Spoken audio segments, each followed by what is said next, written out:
Show के अंदर आप देखने वाले हैं कि मीठी पर जानलेवा हमला होगा और मीठी कैसे बच पाएगी इस हमले से। तो वीडियो के अंत तक आप बने रहिएगा।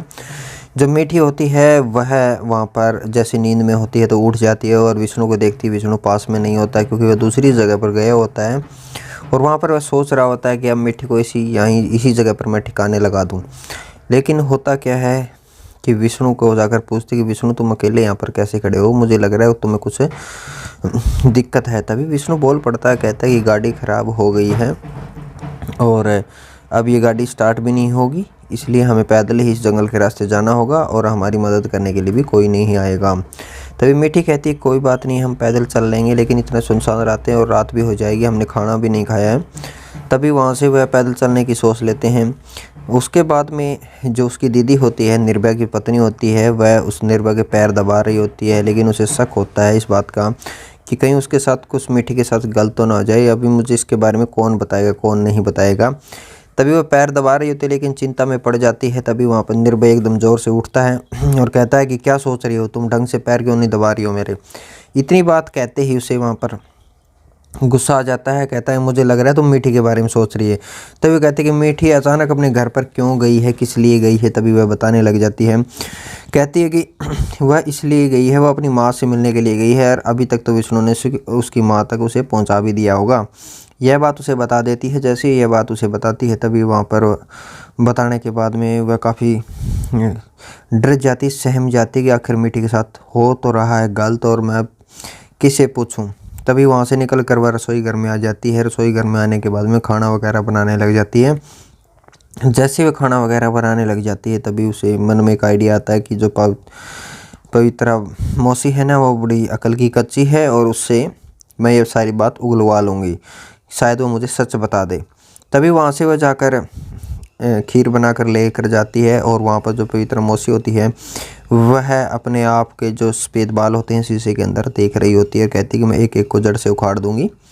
और फिर उसके बाद में जैसे भी पास में जाके खड़ी हो जाती, कहती है तुम यहाँ पर क्या लेने आई और हाथ में तुम्हारे क्या है। तभी कहती है मेरे पास बादाम वाली खीर है। कहती है कि जल्दी लाओ मेरे पास लेकर आओ और फिर वह खीर खाने लग जाती है। तभी कहती कि मौसी जी आपको एक बात का पता है कि बड़की जी आपसे कुछ छुपा रही है। मीठी अचानक गाँव चली गई है और मुझे पता है कि वो आपको कुछ भी नहीं बताती, ऐसी वैसी बातें हैं। तभी वह कहती है कि मुझसे इस घर की कोई भी बात से छुप नहीं सकती, सबसे पहले मुझे ही तो बताती है। कि वो फिर अपनी बात उगलवाने के लिए कहती है कि आपको इस बात का नहीं पता। फिर वह खुद ही बता देती है कि मुझे पता है, तुम मीठी के बारे में पूछ रही हो। मीठी को तो उसकी माँ के पास पहुँचा दिया, विष्णु ने उसका काम तमाम भी कर दिया होगा जंगल में ले जाकर। इतना बात सुनते ही जो निर्भया की पत्नी होती है, जिसे वह दीदी बोलती है, वह काफ़ी हैरान हो जाती है और कहती हाँ हाँ यही तो बात मुझे भी पता है कि उसको ठिकाने लगाने के लिए विष्णु लेकर गया है बहला फुसलाकर। इतनी बात कहते ही वह हक्का बक्का रह जाती है कि मीठी के साथ गलत हो गया है।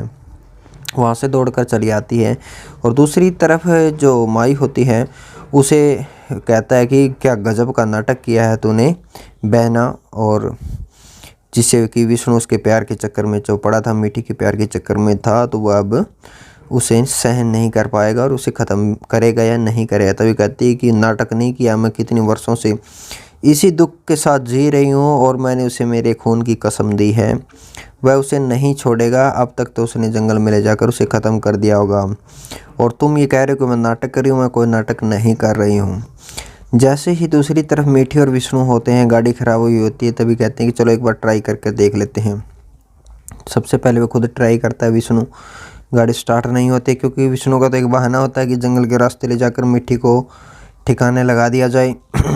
उसके बाद वहाँ पर जो गाड़ी में खुद बैठ जाता है और मिट्टी को कहता है कि आप ये देखो इसमें स्पार्किंग हो रही है या नहीं हो रही है। तभी वो कहती है कि नहीं स्टार्ट हुई, नहीं स्टार्ट हुई। मीठी चेक करती है और वह वैसे ही अपनी नाटक नौटंकी करता है विष्णु और गाड़ी स्टार्ट नहीं होती है। उसके बाद अपना जो चाकू होता है उससे वहाँ से निकाल लेता है। उसके बाद मीठी को कहता है कि तुम स्टार्ट करो और मैं देखता हूँ। फिर मीठी बैठ जाती है स्टार्ट करने के लिए, लेकिन गाड़ी स्टार्ट नहीं होती है। और उसके बाद में फिर वह नाटक नौटंकी विष्णु की ख़त्म हो जाती है क्योंकि कहता है कि अब तो हमें जंगल के रास्ते ही जाना होगा और हमें भूख भी लगी है, तो तुम्हारे जो परोठे हैं वो निकाल कर ले आओ, हम खा लेंगे। इतने बात कहते ही वहाँ पर जो मीठी होती है अपना टिफिन निकाल लेती है और खोल कर देखती है कि अच्छी खुशबू आ रही, कहती है कि विष्णु चलो हम खाना खा लेते हैं। तभी कहता है कि अभी हम खाना नहीं खाएंगे, कुछ दूर हम रास्ता तय कर लेते हैं उसके बाद खाएंगे। क्योंकि विष्णु के मन में यही ख्याल होता है। वो चाकू होता है वह अपनी पीठ के पीछे छुपा लेता है और तभी वहाँ पर मीठी खड़ी होते पीछे से चुपके से जाकर खड़ा हो जाता है। तभी वह पूछने लग जाता है, क्योंकि मीठी एकदम अचानक पीछे खड़े होने के बाद विष्णु की डर जाती है और पूछता है विष्णु मीठी से, कहता है कि क्या तुम डर गई? तभी वह कहती है कि नहीं, तुम्हारे होते हुए मुझे कौन डरा सकता है, कौन मार सकता है, मेरा कुछ भी कोई भी नहीं कर सकता, क्योंकि तो आप मेरे साथ हो। तभी वहाँ पर वह पैदल रास्ते चलने लग जाते हैं और विष्णु के दिमाग में यही बातें चल रही होती है, कैसे ख़त्म करूँ। क्योंकि उसने जो चाकू लिया था वो उसके पास ही होता है, पीछे छुपाया होता है। और फिर उसके बाद में वह देख रहा होता है कि अब मैं क्या करूँ तो करूँ, क्या करूँ इसके साथ। तभी वहाँ पर उसकी माँ की बातें याद आती है कि तुझे मेरी कसम है और अपनी मंजिल को ध्यान में रखना। और मीठी की जो बातें होती है वह भी उसे याद आती है कि वह कितना उससे प्यार करती है। और अपनी भाभी की बातें भी उसे याद आती है। बार बार उसके माइंड में यही चीज़ें घूम रही होती हैं कि मारूं या ना मारूं।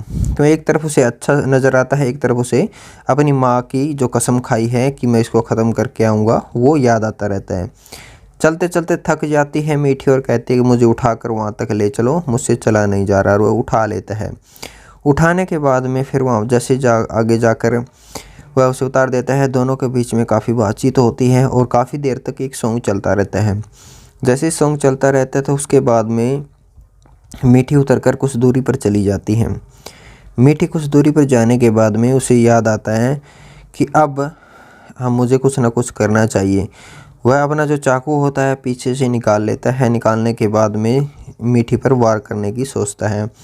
जैसे मीठी के ऊपर वार करने की सोचता है तो मीठी अपने वहाँ पर फूल वगैरह तोड़ रही होती हैं और उसके माइंड में अभी उसकी जो माई की कसम खाई है कि मैं तुम्हारा बदला ज़रूर लूँगा, वह माइंड में आता है और अपना चाकू को पीछे से निकाल कर हाथ में ले लेता है और वार करने के लिए आगे बढ़ने लग जाता है।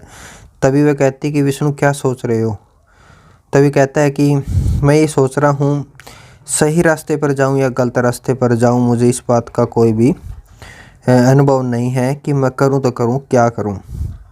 कि रास्ता भी दिखाई दे रहा है और सच्चाई भी मुझे दिखाई दे रही है। माइंड में ये बातें घूम रही है। यही बातें उनके बीच में होती है और वह वार करने से चूक जाता है और मीठी उसके पास चली आती है। तभी यहाँ पर एपिसोड की एंडिंग हो जाती है। तो अगले एपिसोड के लिए प्लीज़ हमारे चैनल को सब्सक्राइब ज़रूर कर लें ताकि आपको नई अपडेट लगातार मिल सके। तो दोस्तों ये था इस एपिसोड के अंदर मीठी के साथ क्या बड़ी घटना होने वाली थी, क्या नहीं होने वाली थी।